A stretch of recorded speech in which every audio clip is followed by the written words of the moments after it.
Kamu pernah nggak bangun pagi, langsung cek notifikasi, dan tiba-tiba ngerasa capek duluan sebelum hari dimulai?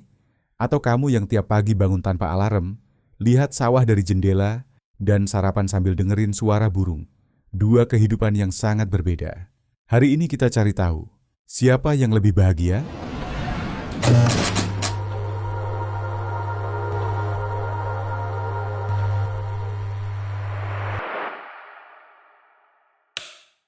Ada dua tamu hari ini. Silakan, perkenalkan diri. Saya orang kota. Saya percaya bahwa kebahagiaan itu butuh infrastruktur, dan kota punya semuanya. Saya orang desa, dan saya di sini untuk membuktikan bahwa bahagia yang paling dalam justru tumbuh di tempat yang paling sederhana. Oke, langsung mulai. Saya mulai dengan satu pertanyaan sederhana. Kapan terakhir kali kamu benar-benar punya pilihan? Pilihan soal mau jadi apa, mau tinggal di mana, mau bergaul dengan siapa. Di kota, semua itu tersedia. Rumah sakit 24 jam, universitas kelas dunia, pekerjaan lintas industri, komunitas dari berbagai latar belakang. Itu sendiri adalah bentuk kebebasan. Kebebasan adalah syarat paling dasar dari kebahagiaan. Menarik, tapi boleh saya tanya balik. Kalau kota itu surganya pilihan, kenapa WHO mencatat bahwa gangguan mental paling banyak terjadi di kota-kota besar? Kamu bicara soal kebebasan, tapi kebebasan yang seperti apa? Kebebasan memilih di antara 50 aplikasi delivery makan malam sambil lembur sampai jam 11. Itu bukan kebebasan. Itu ilusi sibuk yang kita sebut produktivitas. Di desa, orang tahu kapan hari kerja selesai. Mereka pulang duduk di teras, ngobrol sama tetangga, dan itu bukan karena mereka nggak ambisius, tapi karena mereka sudah menemukan cukup. Dan cukup itu ternyata jauh lebih susah dicapai di kota daripada yang kamu kira. Tapi cukup itu relatif. Orang yang lahir dan besar di desa mungkin merasa cukup karena mereka nggak tahu ada yang lebih. Bukan berarti mereka sudah bahagia. Mungkin mereka cuma belum tahu apa yang mereka lewatkan. Atau justru sebaliknya, mereka tahu apa yang penting dan mereka memilih untuk enggak mengejarnya. Itu bukan kebodohan, itu kebijaksanaan. Ada perbedaan besar antara enggak tahu lebih dan tahu tapi memilih cukup. Boleh langsung balas sekarang? Oke, saya mau jujur soal satu hal yang sering dilupakan dalam romantisasi desa. Akses kesehatan. Kalau kamu tinggal 2 jam dari rumah sakit terdekat dan tiba-tiba anggota keluargamu butuh penanganan darurat, apakah kedamaian itu masih terasa damai? Banyak orang di desa kehilangan orang tersayang bukan karena penyakitnya nggak bisa disembuhkan, tapi karena fasilitasnya nggak ada. Itu bukan soal pilihan hidup, itu soal keadilan. Poin itu valid dan saya setuju itu masalah serius yang harus diselesaikan. Tapi kamu menggunakan kekurangan infrastruktur desa sebagai argumen bahwa desa itu enggak bisa bahagia. Itu logika yang salah. Masalah infrastruktur adalah tanggung jawab negara, bukan bukti bahwa gaya hidup desa itu inferior. Kamu yang enggak bisa bilang desa lebih sengsara gara-gara negara enggak memperhatikan mereka. Itu menyalahkan korban. Saya enggak menyalahkan siapa-siapa. Saya cuma bilang realitanya. Dan realitanya adalah mobilitas sosial itu jauh lebih mungkin terjadi di kota. Anak-anak yang lahir di kota punya peluang lebih besar untuk meraih potensi penuh mereka. Itu fakta, bukan opini. Mobilitas sosial, oke. Tapi potensi penuh itu potensi menurut siapa? Menurut standar kota. Menurut metrik yang kita ukur pakai gaji, jabatan, dan jumlah follower Instagram. Tapi ada orang yang potensi penuhnya adalah jadi petani terbaik di desanya, jadi kepala adat yang dihormati, jadi ibu yang anaknya tumbuh sehat dan bahagia. Kenapa itu dianggap kurang? Siapa yang kasih kita hak untuk menentukan bahwa satu jenis hidup lebih berarti dari yang lain? Saya nggak bilang kurang berarti.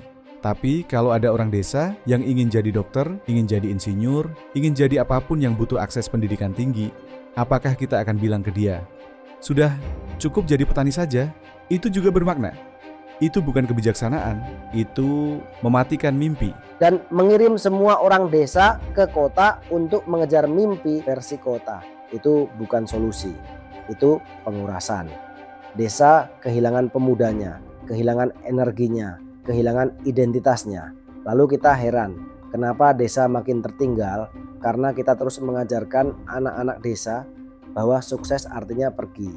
Itu sebenarnya poin yang menarik. Saya nggak pernah melihatnya dari sudut itu. Oke, itu adil. Sekarang saya mau yang lebih konkret. Ceritain soal kehidupan nyata sehari-hari. Senin pagi, saya bangun, kopi sudah bisa dipesan. Sebelum bangun dari kasur, naik ojek online 20 menit ke kantor sambil scroll sosial media, dengerin podcast, atau sekedar scroll berita. Di kantor, ada orang dari 10 latar belakang berbeda. Makan siang bisa makanan Thailand, makanan Jepang, atau nasi Padang, tergantung mood. Pulang malam, kalau mau olahraga, ada gym 24 jam. Kalau capek mental, ada teman yang bisa diajak ngobrol serius. Kehidupan kota itu padat, tapi padat, yang produktif. Kamu selalu bergerak, selalu belajar, selalu bertemu hal baru. Senin pagi, saya bangun jam 5, bukan karena alarm, tapi karena tubuh saya sudah menyesuaikan diri sama ritme alam. Udara segar, belum ada polusi. Sarapan masak sendiri dari bahan yang sebagian besar ada di kebun. Kerja di sawah atau ladang. Badan capek tapi kepala kosong dari drama kantor. Makan siang bareng keluarga, bukan di depan laptop. Sore duduk di teras, tetangga datang, ngobrol ngalir tanpa agenda. Malam langit penuh bintang. Tidur jam 9, bangun jam 5, dan siklus itu nggak bikin jenuh, bikin stabil. Tapi setelah 5 tahun melakukan hal yang sama, nggak bosan, nggak penasaran ada apa di luar sana. Kamu anggap rutinitas itu sesuatu yang harus dihindari. Tapi justru rutinitas yang bermakna itu yang kasih kita ketenangan. Orang kota terus-terusan cari pengalaman baru karena mereka gelisah, bukan karena mereka hidup penuh. Ada bedanya antara haus pengalaman dan haus pelarian. Atau mungkin kami haus karena kami tahu betapa luasnya dunia ini dan ingin merasakan sebanyak mungkin sebelum waktunya habis. Dan di akhir hidup, yang diingat manusia bukan berapa banyak kota yang pernah dikunjungi. Yang diingat adalah siapa yang ada di sisinya dan apakah dia benar-benar hadir di momen-momen itu. Kamu bisa road trip ke 30 negara, tapi kalau kamu nggak pernah benar-benar duduk diam dan merasakan satu momen, kamu cuma mengumpulkan foto, bukan kenangan. Benar. Itu puitis sekali. Tapi saya juga kenal orang kota yang hubungannya sangat dalam, yang hadir sepenuhnya untuk orang-orang tersayangnya. Kota nggak otomatis bikin orang nggak hadir. Benar, tapi sistem kota, jadwal padat, notifikasi terus-terusan, tekanan performa, itu dirancang untuk mencuri perhatianmu. Kamu harus berjuang melawan sistem untuk bisa hadir.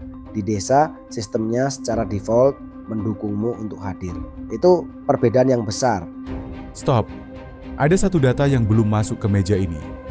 Penelitian paling panjang tentang kebahagiaan manusia menyimpulkan satu hal. Bukan uang, bukan kebebasan, bukan pencapaian, tapi kualitas hubungan. Seberapa dalam kamu benar-benar terhubung dengan orang lain. Ya, kalau begitu saya rasa desa menang di sini. Komunitas yang saya ceritakan tadi itu bukan kebetulan, itu hasil dari bertahun-tahun hidup berdampingan, saling tahu, saling jaga. Hubungan di desa itu karena waktunya ada dan karena hidupnya nggak terlalu riuh untuk mendengarkan orang lain. Saya mau jujur, itu poin yang susah saya bantah.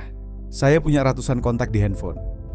Tapi kalau ditanya siapa yang benar-benar kenal saya harus berpikir agak lama untuk menjawab. Dan itu nggak enak untuk diakui. Makasih, sudah jujur. Dan saya juga mau jujur, desa punya sisi gelapnya juga. Hubungan yang terlalu dekat itu bisa jadi penjara. Gosip, tekanan untuk konform, susah punya privasi, susah jadi berbeda. Kalau kamu introvert, kalau kamu punya identitas yang nggak sesuai norma lokal, desa bisa sangat kejam. Nah, dan itu yang nggak banyak orang mau akui ketika mereka meromantisasi kehidupan desa. Ada orang-orang tertentu yang literally bisa berkembang hanya di kota, karena di kota mereka bisa anonim, bisa bebas jadi diri sendiri tanpa dihakimi komunitas. Dan kota bukan neraka untuk semua orang. Jadi mungkin pertanyaannya bukan mana yang lebih baik secara universal, tapi mana yang lebih cocok untuk kamu secara spesifik dengan kepribadian dan kebutuhan kamu. Saya setuju, dan itu adalah hal pertama yang kita setujui hari ini. Masing-masing punya satu argumen terakhir buat yang terbaik. Oke, argumen terakhir saya bukan soal fasilitas atau karier. Ini soal waktu. Dunia berubah cepat. Kalau kamu mau punya peran dalam membentuk masa depan yang lebih adil, lebih berkelanjutan, lebih baik untuk semua orang, kamu butuh berada di pusat percakapan itu. Dan pusat percakapan itu ada di kota. Bahagia itu bukan hanya soal perasaanmu sendiri. Untuk sebagian orang, bahagia itu artinya tahu bahwa hidupmu memberi dampak, dan dampak terbesar masih lahir dari kota. Argumen terakhir saya lebih sederhana. Ada penelitian yang mengukur apa yang dirasakan manusia di penghujung hidupnya, di ranjang terakhir mereka. Dan yang paling sering muncul bukan penyesalan karena nggak cukup kerja keras, nggak cukup produktif, nggak cukup kaya. Yang paling sering muncul adalah penyesalan karena terlalu banyak bekerja, terlalu sedikit hadir untuk keluarga, dan terlalu lama menunggu waktu yang tepat untuk benar-benar hidup. Desa mengajarkan orang untuk hidup sekarang, bukan nanti, bukan setelah bonus, bukan setelah pensiun. Dan kalau ada satu hal yang saya ingin orang ingat dari debat ini, itu adalah jangan sampai kamu baru mulai hidup ketika sudah kehabisan waktu untuk menikmatinya. Itu bukan argumen yang bisa saya bantah. Dan infrastruktur yang kamu bela itu, saya harap suatu hari semua orang bisa menikmatinya dimanapun mereka tinggal, tanpa harus pindah ke kota. Setuju. Itu seharusnya jadi tujuan bersama. Dua dunia, dua cara hidup, dua versi bahagia yang sama-sama valid dan sama-sama tidak sempurna. Mungkin jawabannya memang enggak pernah kota atau desa. Mungkin jawabannya selalu tentang ini, di mana kamu bisa jadi dirimu sendiri, punya waktu untuk orang yang kamu sayangi, dan merasa bahwa hidupmu berarti. Itu bisa terjadi di gedung apartemen lantai 30, bisa juga terjadi di rumah kayu pinggir sawah. Kamu yang tahu jawabannya.